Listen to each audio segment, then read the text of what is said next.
Let the world hear that. Okay, let's recap. For those just joining us at the home. Ernie is consistent. Bert is inconsistent. Chris Collier came up with, say that again, that was brilliant. I said he's consistent because he scores closer to his own average regularly. Ernie is consistent because he scores closer to his own average more regularly. What is his own average, Chris? 81. Ernie has an 81 average. X bar 81. What's Bert's average? 81. 81. Anybody vote for both of these guys being exactly the same student as far as who's a better student? If you're going by average, they're undecipherably different, identical. They're exactly the same person. How about median? Anybody do medians? What's the medians? Let's figure it out. Let's see. In order, 79, 80, 81, 82, 83. So 81's the median over here. Yeah. Putting them in order. 82's How about median over here? Is it 82 over here, Chris? Yeah. Awesome. So again, Bert edges them out by 1 point, but essentially the same grade there too. No modes, right? We could do one of those fancy trimmed means. Remember that cool trim mean we talked about before, throwing the high and the low out? Let's do that. Let's do a trimmed mean. It still comes out with an 8. I bet you they're close, aren't they? I bet you they're close. So if we toss the 61 and the 100 and re-average just these three. Somebody do that while I do this one. This one I can do in my head. So if I toss the 79 and the 83, that's going to be an 81. So that's trimming off the high and low grade for Ernie doesn't change the overall average at all. Anybody got the 68, 82, 94 average on this one? 81.3, which is essentially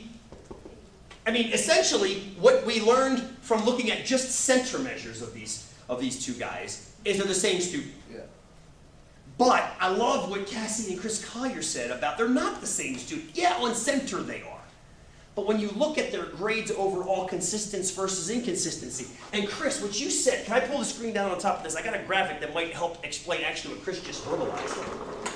Let me find it real quick. It's in this folder.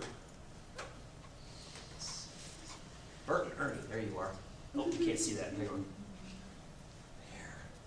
Nice. Yeah. Actually, this might do there. That blue line's the average, Chris. There's your average, Chris Collier. Okay? So, a little bit bigger maybe? Will it fit? Maybe?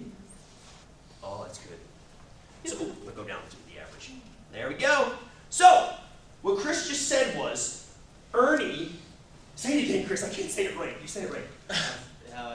He's more consistent because he scores closer to his own average regularly. Good. Ernie scores closer to his own average more regularly. I love that. I love that. So you look at Ernie's faces, they're all smushed right around that blue line where Bert's are widely varying around the blue line. So there is something that is not being measured by center. It's consistency.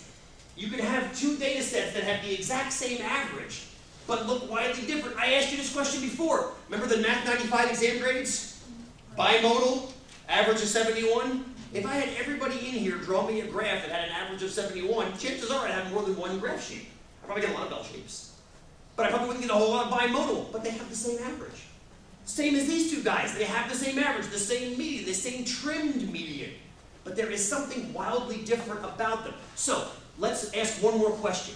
How can we, oh, Athena, go ahead. What do you got? Go ahead. You're talking about qualitative. You're going to talk about what you get in the end result. You get one student who has a good grasp of the whole entire class, where the other student has some big holes in his knowledge. Okay, that's one interpretation. Can I offer a word of caution?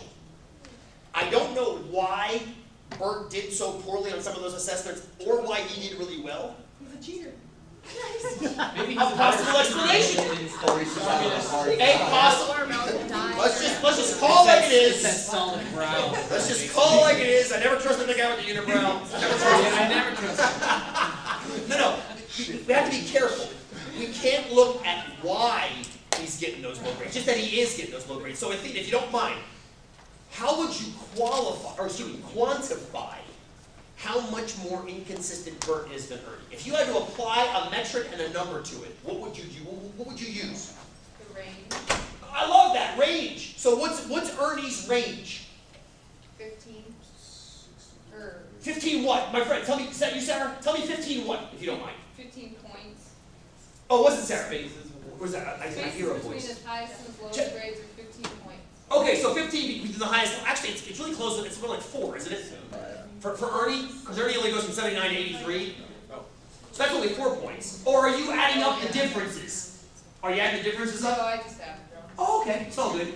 So Ernie goes like 4 points, low to bottom. It looks like Bert goes more like 40 points. His margin of error, I guess, is what I'm thinking of. Good, I like that. Is not that big. It's really, really small. It's, you know, as in terms of what Bert's margin of error is really, really, really vast. What we're seeing here, and I love this, this is a great place to stop for today, is we have consistency versus inconsistency.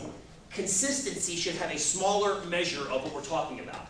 And inconsistency should have a larger, and I love this margin of error talk. We'll get more into that on Monday too. So put that in the back of your mind for now.